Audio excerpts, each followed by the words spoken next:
We've got Daredevil in a killer black suit with the big double D. That sounds the wrong way to say, but it's true, right? The intersecting D's. I don't know. Yeah, with on his chest.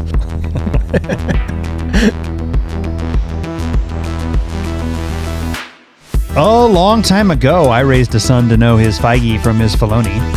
Now we're turning our arguments into content. This is I Am Your Father, where Gen X meets Gen Z in Hell's Kitchen.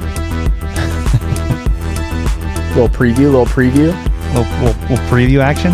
I'm Graham. And I am Braden. How we doing? We're doing well. We've got a fun main topic for you today, a little combo action, but we're going to be covering the new Harry Potter HBO series trailer, as well as episode 1 of Daredevil Born Again season 2. Right? Yeah, I'm excited. We weren't planning on doing an episode this week because we just dropped a late episode and there wasn't much going on. And then with the Harry Potter trailer dropping today, I think it pushed us right over the threshold of where we decided we have enough to talk about and we have plenty of thoughts, I'm sure. I don't know what you think about it yet. We have not talked about any of this stuff at all yet. So I'm very excited to see all of your thoughts on everything. Yeah. Before we jump into all that, though, there's just like two little things I'd like to point out. Okay. You got some housekeeping? Yes. Okay. We posted a clip about Spider-Man Brand New Day breaking the trailer record, almost doubling it in amount of views in 24 hours. We had a lot of people tell us there's no way that's true. We're wrong. I Googled it and it just said, yes, that's correct. I said, okay, just Google it. It says it's true. I started responding to people, explaining to them how they calculate this. So a lot of people think it's BS. Okay. That Spider-Man got that many views in that amount of time. Now, to all those haters, I would just like to continue to make you upset and tell you that Spider-Man Brand New Day is the first trailer to ever cross 1 billion views across all platforms, and it did it in 4 days. That's impressive. There's no doubt. You feel confident though with your sources? Yeah, I mean, so I was looking it up. I was looking up how do they calculate this, right? Mm-hmm. And basically what they do is they take the trailer across all major platforms. So there's going to be YouTube, Instagram, Twitter, TikTok, etc. Posted from verified accounts, being such as Sony or actors' accounts and so forth. So nobody beyond that. So they're just counting the views on all of those combined, and the watch time has to equal at least 30 seconds, which usually qualifies a view on anything, right? Yeah. So they're taking all of this and they're combining it. And it seems that people don't know this, but this is the formula they've been doing for the longest time. This is, I mean, I know it seems like everything that's coming out is doing better than the thing before it, but the formula they used isn't changing. It's the same thing that's happening. So, and the thing about trailers too is they tend to drop off pretty quickly for the most part. Like they have a short lifespan in terms of how long that graph's going to keep going up and up. But the fact that this movie trailer broke 1 billion views in 4 days is pretty dang crazy. Yeah, that's impressive. It definitely is impressive. And it's on your box office list. So it is on my box office list. Yes, we posted another clip or in that same clip, I think, where you claimed ownership, and you didn't even edit the clip in a way that showed that I called you out and said, "Oops, no, you don't own this one." That's my bad. So that's my bad. I had to put a little text at the end of I saw clip, that. So I don't know if you noticed that. Yeah. I did. Yeah. All right. Any other housekeeping you want to do before we get started? Yeah. One other small but exciting thing, maybe a big thing, I don't know, is that we have official confirmation that Wonder Man is getting a season 2. Yeah. It's in active development. Marvel just announced this at time of recording, I think 2 days ago. Okay. And all it was just pictures of the script with Simon Williams and Trevor Slattery, written across. Just an announcement of season 2. This kind of felt inevitable with how well season 1 was received. I liked season 1 a lot, and I think it's the first real good quality thing that Marvel's put out in forever. It feels like. I know we both liked Thunderbolts, but this felt even better in some ways. So yeah, I'm excited about a season 2 and glad we're moving forward with that. Awesome. Yeah, that's it. Those were just two quick little topics, not worth a 10 and 20 or anything like that. Fair enough. Well, I'm going to give one more, and I may say it again at the end, but if you're new to the show or a fan of the show, you see us sporting this really cool merch here. This is our I Am Your Father felt ball caps, and if you want to get your hands on one of these, just ping us on Instagram, Probably for example. Instagram, Send us a direct message on Instagram, and we'll let you know how you can get your hands on one of these. They're Nice very puppies. cool. I look very good in this hat. Yes, you do, son. So do you. son. So do you. Yeah, thank you. Looking I appreciate that. I appreciate that. Got another got a cool Mino Customs shirt on for Kill Bill today. We're sporting merch right now. Yeah, I mean, it must be nice having big boy money, getting to get all these nice shirts you on. I got about 70 in my cart right now. Fair enough. All right, shall we get going with Trailer Park? Yes, let's do that. Cue the banjo. The banjo I still do not have. Yeah, I'm going to get you a banjo. All right, Trailer Park. We're going to run through this week's hot trailers, and one of which we already teased. But let's start with Moana. Live action Moana. We got a full trailer, not just a teaser. Yes. Yikes. What do you think? Well, I'll just say that immediately I'm feeling a little less confident in Moana being on my box office draft this year. Yeah. I still think it's going to do well, but I don't think this trailer did it any favors. It's going to do just fine. Yeah. The kids are going to want to see it. I know. You don't need people like us to think this trailer was cool for that box office prediction to come true. That is not who this was made for. And what it was made for is the kids. It's just dumb enough that it looks just dumb enough that I think that kids are going to absolutely go crazy over this. Yeah, I think you're right, honestly. But that being said, the trailer itself was only red flags for me. Like, okay. I'm struggling to think of a single thing about this trailer that I thought was good. Okay. Maybe the most egregious thing in the whole trailer was our first look at The Rock as Maui. I thought that was... I mean, they didn't show it in the last teaser trailer. I think there was probably a pretty good reason for that, and I think it's because he looks really dang goofy with that horrible wig on his head. Yeah, he looks like he's ready to play linebacker for the Pittsburgh Steelers. It'll be good. This is also the first time that I've noticed, like, when looking at him, dang, The Rock is getting old. Like, he looks like a 50-year-old, 60-year-old man with a wig on. Like, sure, jacked as hell. You know, he looks phenomenal, but it's the first time I'm looking at him like, yeah, there's his age. And Maui plays much younger to me. Yeah. Well, so what do you think of the actual, like, physique? Is that enhanced, do you think? It's got to be, right? Yeah, it has to be. That He doesn't look like that. He's they're huge. blowing him up a little bit. Yeah. He's huge, like cartoonishly big. So there's no way that's naturally him. This is my concern about him as a serious actor in 99% of things that I see him in, is that he's already naturally cartoonishly big. Not natural. I mean, I mean, you know what I mean? Without digital enhancement. Right. Who knows what goes into putting a body like that together, but I think he's already, freakishly big, and it makes it really difficult to take him seriously in many roles, which is why I think comedy really works for him, which is why the Smashing Machine works for him, because it's made for him. It requires a character that is massive, just like he's massive. So when you then enhance it in some way, it's kind of freakish. Yeah, even further. Yeah. So that was definitely very uncanny. I'll just say that. Additionally, I think visually it looked quite a bit more bland than the animated film, which will always that can always happen, but felt like maybe that was going to be one of the better things about it going into it. I thought that visually it might look really nice, and after this trailer I thought it looked kind of bland, like not horribly so, but I don't think it hit the mark it was supposed to hit for me. In terms of expectations. Well, there's still so much that they have to essentially animate and make cartoonish that it feels a little unnecessary to make a live action version at all to me. It already did in most of these cases, but you've got, the giant crabs, and you've got, what else? The chicken. The chicken, the little shark gag they do at the end. I mean, it all looks so animated already. Why not just keep it an animated film? Oh, the volcano demigod thing. But then on top of that, we got Moana 2 last year. Yeah. Moana 2 just came out. So now I'm sitting here watching this trailer and I'm thinking to myself, are they then going to remake Moana 2 right after this live action? And then are we going to see Moana 2 twice in less than 5 years? Yeah. Who knows? I mean, listen, this is, again, we're not the target demo here. No. The girls love it, and I think girls need strong, exciting characters like this. Moana is incredible. Moana, like in animated form, Moana is one of the best Disney characters, I think, period.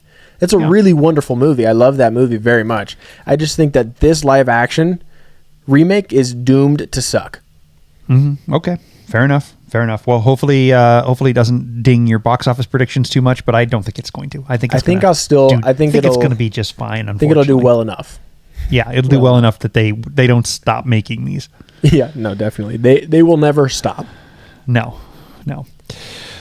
All right, let's get into our second trailer for Trailer Park. We have a trailer for the Harry Potter HBO series. Yes, we do. This was I didn't expect it when it dropped. I was surprised. I might have missed some announcement about it, but I was excited to see that. And generally speaking, I enjoyed this trailer quite a bit, but I want to hear your breakdown. Well, first of all, I feel like I should have worn my Harry Potter shirt. Major oversight. I don't know what I was thinking. Seriously. So they released an image yesterday of Harry in his Quidditch outfit, and it's just a shot from behind him. So there's a little bit more that you're seeing, but they just released a new image, and then the caption was tomorrow with a lightning bolt. So a lot of people speculated we'd be getting a trailer today. Yep. I wasn't completely sure on that because as of yesterday, we were still thinking that this show or this series would be coming out sometime early next year, which I felt very deeply was not the right move. I felt very deeply that this movie needed to drop between October and December. Or sorry, that this series needed to drop between October and December. It's just like Harry Potter just matches fall and winter season. That's just it's undeniable. So I will say, jumping towards the end of the trailer, it's saying December of 2026. I was very happy about this. Yes. It feels close, which is nice, even though it's 9 months away. It feels within reach. And it's dropping exactly at the time I think that it should drop. So I think all of that's very good. Yeah. Now the actual trailer. Okay. Going into it, I knew that it needed to be really good because it was either going to win a bunch of people over or just put a bad taste in everybody's mouth. I felt that it was going to be pretty extreme one way or another. Of course, there will be... No matter what, right? I mean, even if it was good, at this point, with the source material, with the controversy about JK, with the controversy over just making it in general and a new cast, no matter how good this trailer was, people were going to hate on it unnecessarily. Absolutely. But I do think that there is a group of fans who are excited for it, and I also think that there's a group of fans who are on the fence. And I think that this trailer needed to be good for that group of people who were trying to decide. Okay. And I will say, I thought this trailer was really good. I did too. I thought it was really, really good. And I'd love to dive deep into it because there's a lot of specifics that I want to go over. But just overall, between this trailer, Spider-Man Brand New Day, and Dune, I think we've gotten 3 really, really great trailers in the last week and a half, 2 weeks. Yeah, I think so too. So a couple things that stood out to me. One, our Harry looks like Harry. Like I had zero issue accepting him as Harry Potter. None. And Radcliffe is so completely connected to my visualization of Harry Potter. Absolutely. Because I did read the books, but I'm not a huge Harry Potter book nerd. You know who I'm talking to. And so for me, the visuals of I kind of read the books just before each film came out. Right. I wasn't ever behind, but I wasn't I didn't have the whole series of books in front of me. So your imagination looks like the movies. 100%. My imagination looks like the movie, and certain things, obviously, even when I saw the films, like, oh, why did they do that? Why did they take that out, etc. But generally speaking, I don't see any of the characters in any different way in my brain than the cast of the films. But the second that I saw this new kid, he is Harry Potter to me. Exactly. He looks perfect. And I liked it right away. I can't necessarily say the same thing about all the other characters. I think I need a little bit more time with Dumbledore. I need a little bit more time with. I don't think we saw Snape. I might be wrong. We did. We did. Yeah. I missed him. I need a little bit more time with him. I need a little bit more time. Also, probably with Hagrid. Like I got a little closer there. But I will say this: I really liked the fact that he wasn't trying to duplicate Robbie Coltrane's voice. Yeah. No. So first of all, I agree with almost everything you said. Harry, perfect. Just immediately sold. In the trailer, that's pretty awesome. We saw a few seconds of his performance, and I was immediately sold on him as Harry. I do agree with you, but the ones that I'm going to struggle with a little more, I'm going to struggle with McGonagall, I think. Okay. She maybe had one line, I don't remember, but I can tell that I'm going to have to, that one's going to have to grow on me a bit. Also Snape. We don't hear any lines from him. We just get a visual. And the only reason there is that the visual is so incredibly different than what Snape has just always been to me. So those are my two main. I think Hagrid is mostly good, leaning positive, not completely 100% sold. I thought Dumbledore looked great. I kind of was sold on that pretty quickly. I didn't. We just see the one shot of him, right? Correct. So I should mention, maybe you missed this. We have the trailer, yes, and then they also released some stills that were not from the trailer at all. So we've also seen some images of characters that weren't in the trailer. Mm-hmm. I saw some of them, I think, yes. But the one shot in the trailer of Dumbledore, of Lithgow as Dumbledore, I don't know. There was something about the way his hair was pulled back tight that didn't work as well for me. But this is just nitpicking. In general, like you said before, I thought this was a really solid trailer. Yeah. So I mean, of course, you mentioned this exists as exactly one thing in our minds. There's going to be growing pains. There's going to be a little bit of a transition period for sure. And it's really on them to just win us over. And I would say so far they've shown me that we're exactly on the right track, and given time that they really probably will win me over for the most part.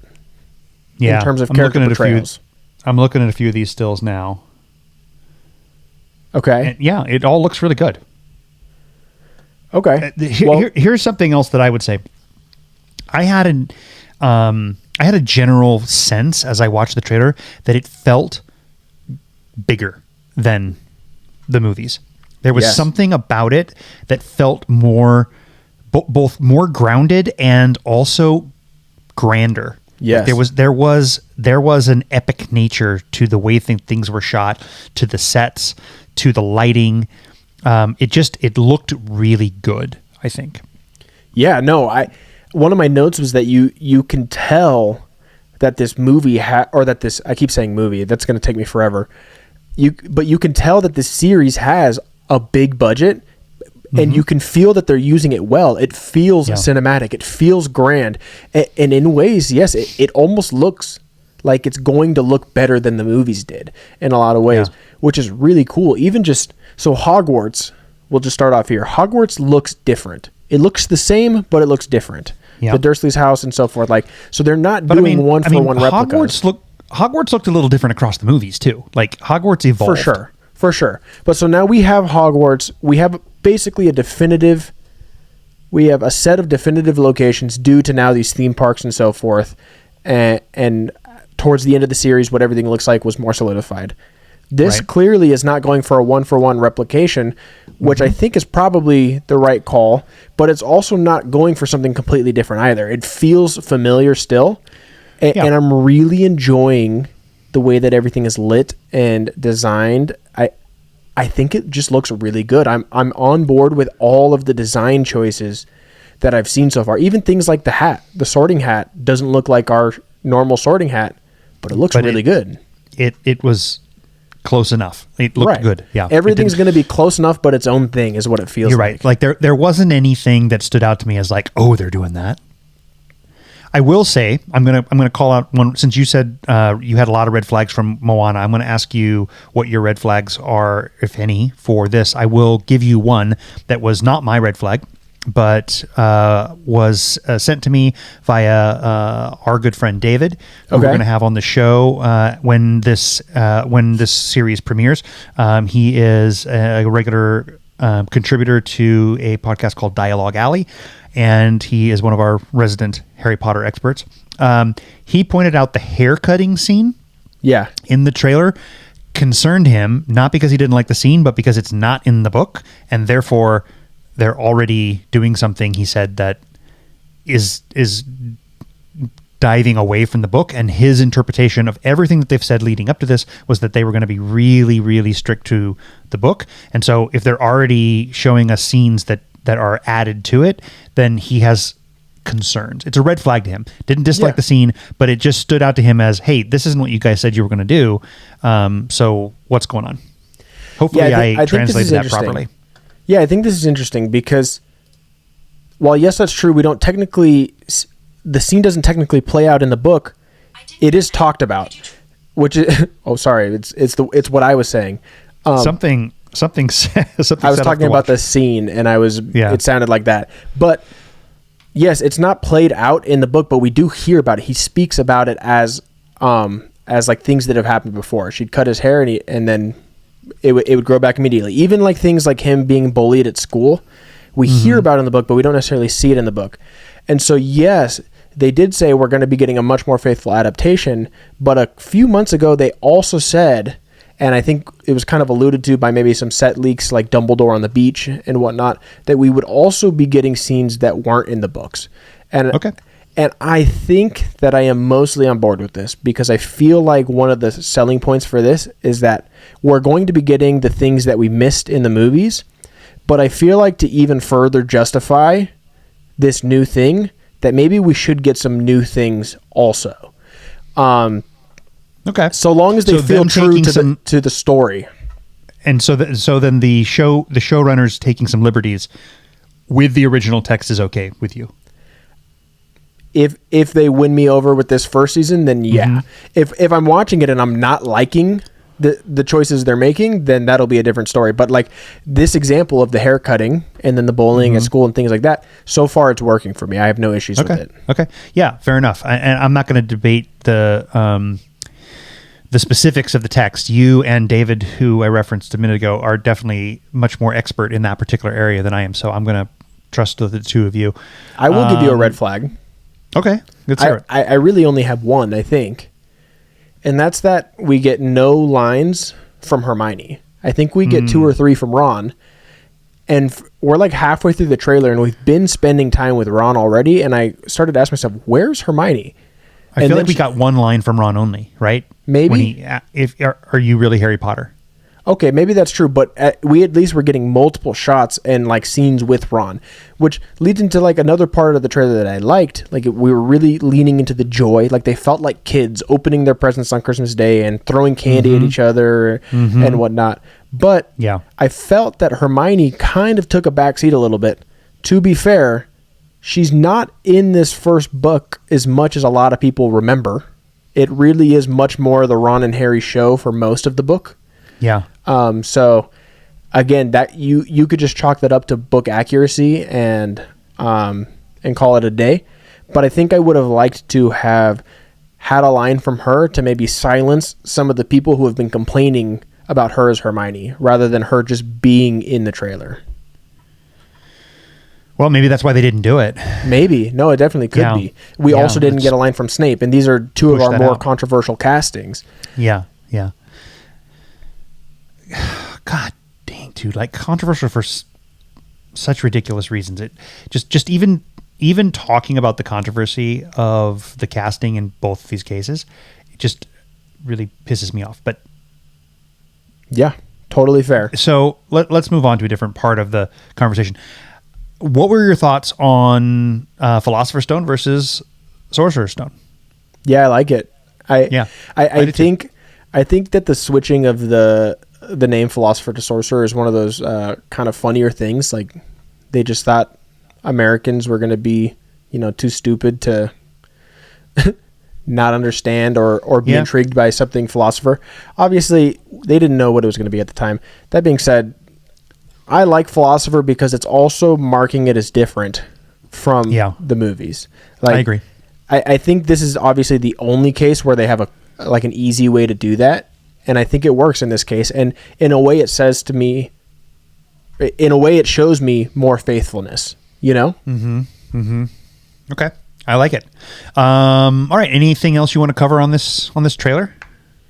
Nothing super specific. I will just say that I'm more excited for this now than I've ever been. You and I have both always leaned towards being excited for this. Definitely yes. leaned towards at least going to give it a chance, as opposed to those people who say, I will never watch this, you know, it's going to be horrible, and they've already written it off. We've always leaned positive. Everything I've seen has only made me lean more positive, and now this trailer has me at an all-time excitement for the show. I'm genuinely looking forward to this show. Yeah. All right, so then I'm going to throw out one last red flag before we leave. And this has nothing to do with the trailer, but just the reality of the industry that has happened since this project was announced. So this is an HBO produced show, right, in conjunction with Warner Brothers, who owns the rights for TV and film. That in and of itself sounds great to me. I trust HBO. That's one of the reasons that I was excited about this is you know, I trust HBO to put out quality content. It's very, very rare that they swing and miss. Like low bar for them or like low performance for them from my perspective is, you know, a stand-up double. You know, they don't have a good average. They have a really good average, and they're also hitting for power. So I like that. And Warner Brothers is coming off an epic 2025 run in terms of really great, diverse, and original content. This is not original content, but I was excited for this reason. Now, since we last covered this, Netflix backed out. Paramount is now the de facto owner of Warner Brothers and HBO. Right. Had this been from the beginning, you know, Paramount is going to be producing an adaptation of this, I would have been extremely concerned. About the quality. And so I think what I'm worried about is we have a season that I think is completely shot. They're just finishing editing. They're doing all the effects, all that kind of stuff. So just in time for a trailer, but it's in the can, so to speak. Right. What's going to happen with the subsequent seasons to follow the next round of books when we now have Paramount making decisions, Skydance and Paramount making decisions about this rather than HBO and Warner Brothers? I'm a little worried. We'll see. They're saying it's independent.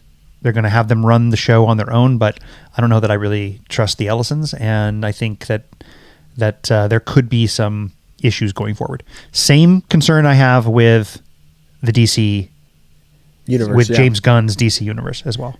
Yeah, no, that's definitely nerve-wracking. I would hate to be in like a transition period where all these things that have just started and have bright futures end up getting scrapped or changed for the worse. In my perfect world, you know, they already have been approved for their budget or whatever on season 2. They start shooting that at the end of this year or something like that before the premiere. And then the feedback on or the reactions to season 1 are so good that Paramount is kind of just like, you guys just go ahead and continue to do your thing over here. Same resources, same yada yada, all that kind of stuff. Yeah. That's ideal. Is that likely? I really don't know. I would say no, probably not. But I'm kind of just hoping on this one. I mean, maybe the show will get here and it'll suck, but I'm really not getting those vibes. I really think it's going to be good. And I just hope that we get to see this thing all the way through. I mean, I've seen people, as soon as this was announced, people were predicting this is going to make it 1 to 2 seasons tops. I hope that's not the case. I hope we get the full 7-season run. Well, so do I. I'm getting a message actually as we speak from our resident Harry Potter expert who says that he might have to reread, but the haircut is only mentioned as a consequence of Harry's hair growing back. That's tough to say the next morning, but it's not a scene in the book. So yeah, he just reiterates what I said. Yeah. I gotta say, I'm also really looking forward to getting David on the show once season 1 drops or episode 1 drops, and having him as a regular, hopefully, feature when we talk through this, because I think that his level of expertise is pretty impressive, right? Yeah, it'll be valuable, absolutely. Yeah. Okay, that's done. We're done with Trailer Park. Should we get into our really short main topic today? Yeah, just basically our other main topic. Yeah, our other main topic, I guess. Trailer Park's a bit of one of them. Yeah, so we're going to cover Daredevil Born Again, episode 1 from season 2. There's a lot to say there to get that right. I was a little out of order, right? But you did. Yeah, I got it. You got it. At least I didn't say, what was it I kept saying last year? I kept saying instead of Deadpool? No, instead of Born Again, I was saying something else. What were you saying? I can't remember now. I kept getting it wrong. Yeah. Now I wish I could remember, but you totally nailed this one. Don't worry about it. Good. All right. So you've watched the episode. I've watched the episode. A lot of people are watching the episode. We've got Daredevil in a killer black suit with the big double D. That sounds the wrong way to say it. But it's true. Right? The intersecting Ds. I don't know. Yeah. With on his chest. And he's right back into action. So any high level thoughts on this particular episode? I know we're both really excited. We were excited to get back into Daredevil. Yeah, I mean, the Daredevil show on Netflix is one of my favorite Marvel projects, period. Mm-hmm. So the announcement of Born Again was very exciting to me. I thought that Born Again season 1 was good, but not great. At least it never felt to me that it reached the highs of the Netflix show. Okay. I will say that I am immediately feeling more confident in season 2. Okay. And why? So we know that season 1 had like a bit of like some creative conflict. We had certain people working on the show, then that ended up being scrapped, and we went with a new direction. So there was creative conflict, and our main Daredevil group, the people who were working on it beforehand, ended up being responsible for only kind of 2 episodes of the first season, and in my opinion, they were the 2 best episodes. They seem, at least in my opinion, they understand what we want from a Daredevil show. They have control of season 2. We have one through line all the way through this time. Yep. And one cohesive group. And obviously I can't speak to how the season flows yet because we only have 1 episode. But watching the first episode, I immediately felt that we were much closer to the vibe of the original Daredevil show in a lot of ways, in terms of even just the artistic lighting. Like seasons 1, 2, and 3 had a lot of like very colorful shots. Like a specific color would just drown out the shot, and it looked very good. Season 1 of Born Again didn't really have anything like that. It felt much more MCU. There were flashes, but you're right. And immediately, there were many scenes like that in this most recent episode, on the boat, and then even in their hideout. The Cherry's apartment at the very end. Just visually, I'm completely on board so far. Yeah. Would you agree with all of that? Yeah, it looked very good. It looked like the best parts of Born Again season 1, but you're right, those were too far and too in between to really say that it had that sense. I thought the pacing was good. I thought it gave us just enough, but it was obviously a setup episode, and so it left us wanting a lot. But we did get a couple good action sequences. We did get a couple good moments of foreshadowing, a little Chekhov's gun / knife in there, and so generally speaking, I thought it was a really good way to kick things off. And I enjoyed seeing Muse, for example. I enjoyed everything that we were getting from Fisk and just his overall demeanor throughout the show. It felt less cartoonish in a lot of ways. Absolutely. It did hit really close to home. I don't think that it's a surprise that the themes of the show and the idea of absolute power corrupting absolutely is really obvious throughout this, but I don't mind that at all. I think it's an important message to put out there now more than ever. And not handled in a way that feels as though it's being crammed down our throat or being preached at or anything like that. It just felt like it made narrative sense as well. I agree with what you said on Fisk. There was something about his demeanor, and I couldn't quite pinpoint it, but there was just a subtlety that I was kind of sitting there thinking, is this going to be my favorite version of Fisk that we've gotten so far? He didn't have much to do, but I was just immediately on board with every beat.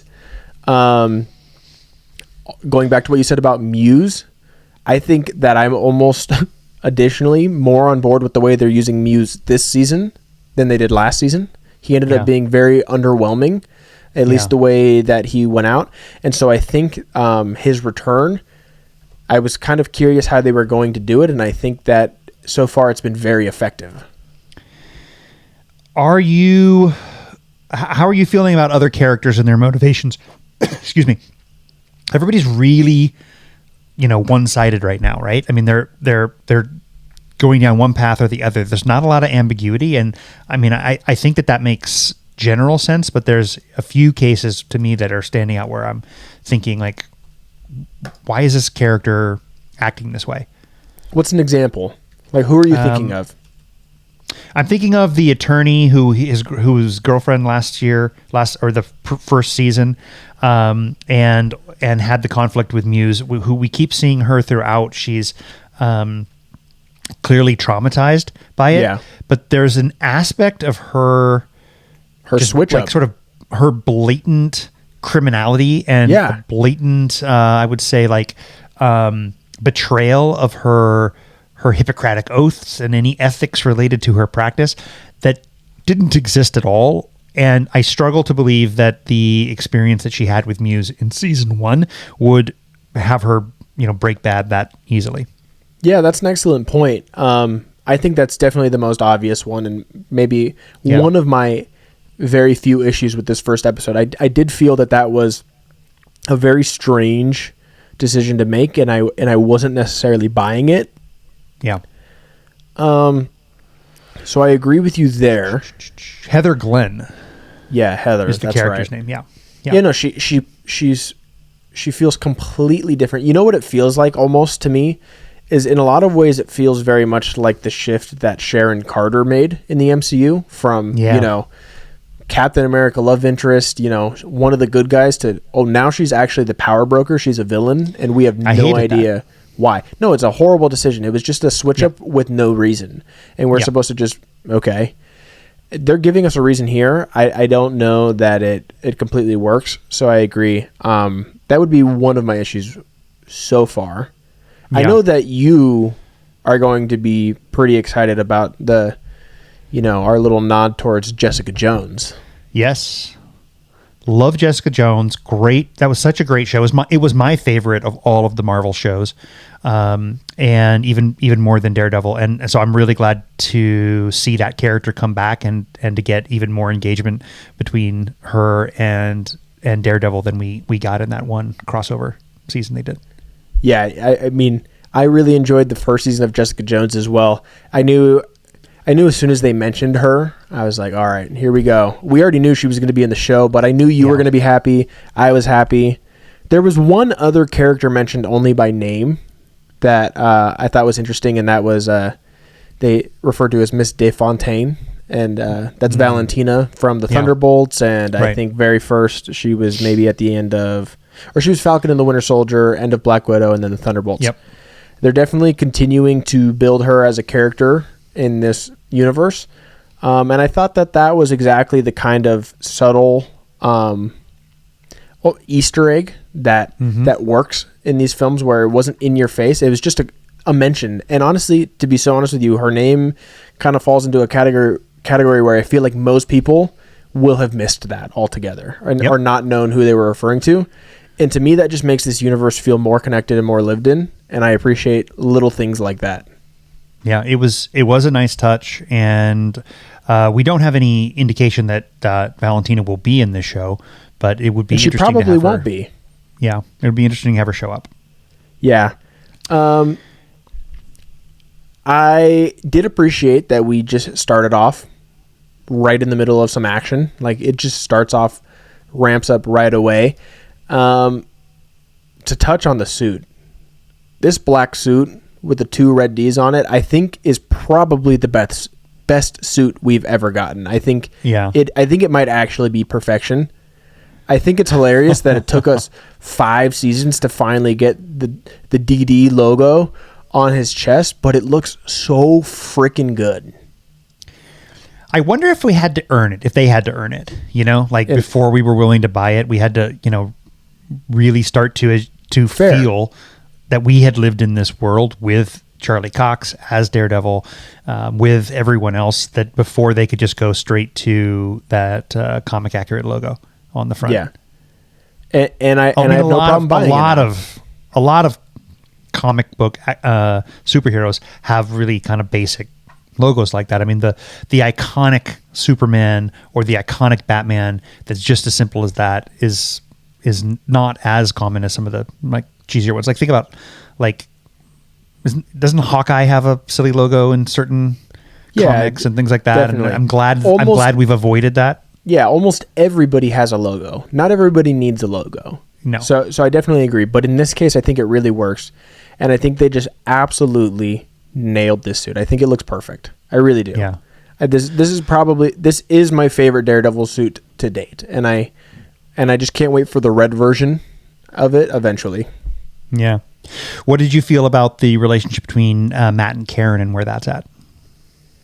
Yeah, so this is interesting because obviously Daredevil has always been played as a playboy in a way. Like he's had many relationships on the show, flirtatious with many people, including Jessica Jones. He's been very flirtatious with her.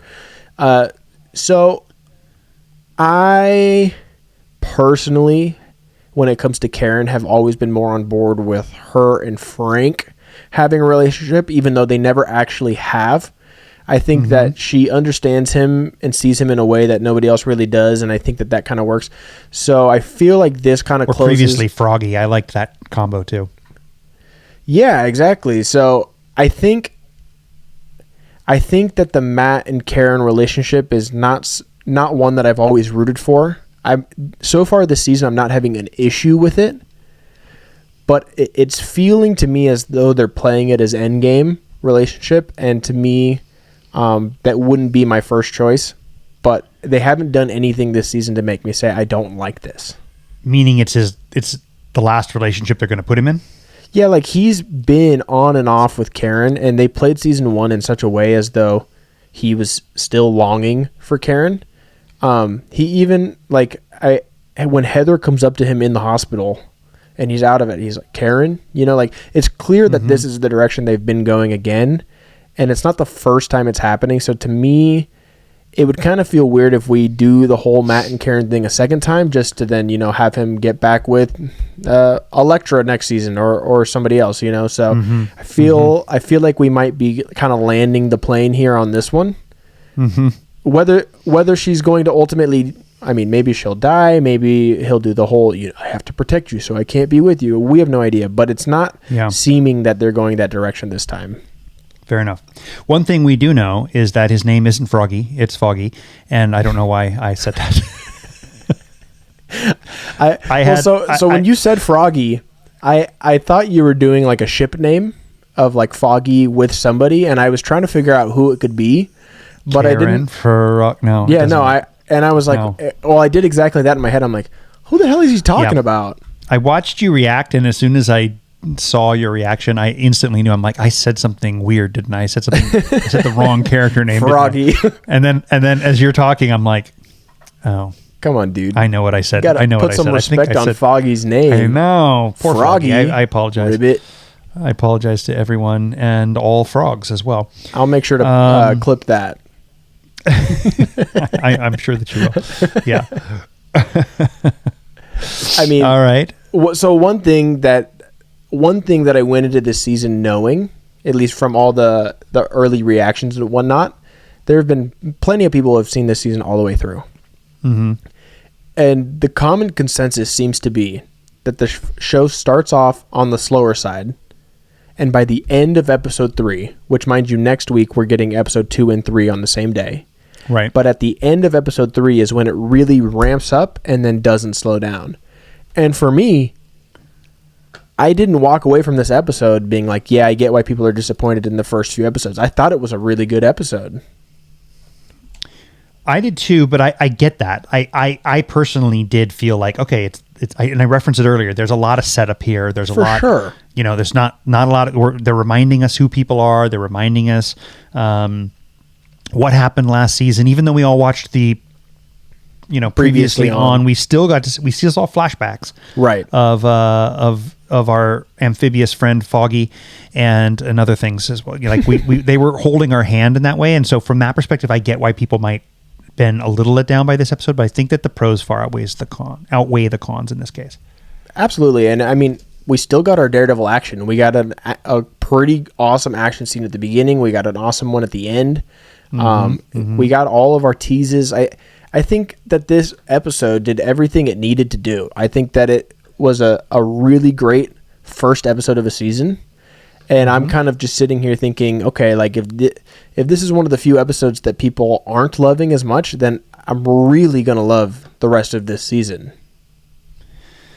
Yeah, so it looks like, let's see, the 31st is that next Wednesday? Yeah, next Tuesday, I think.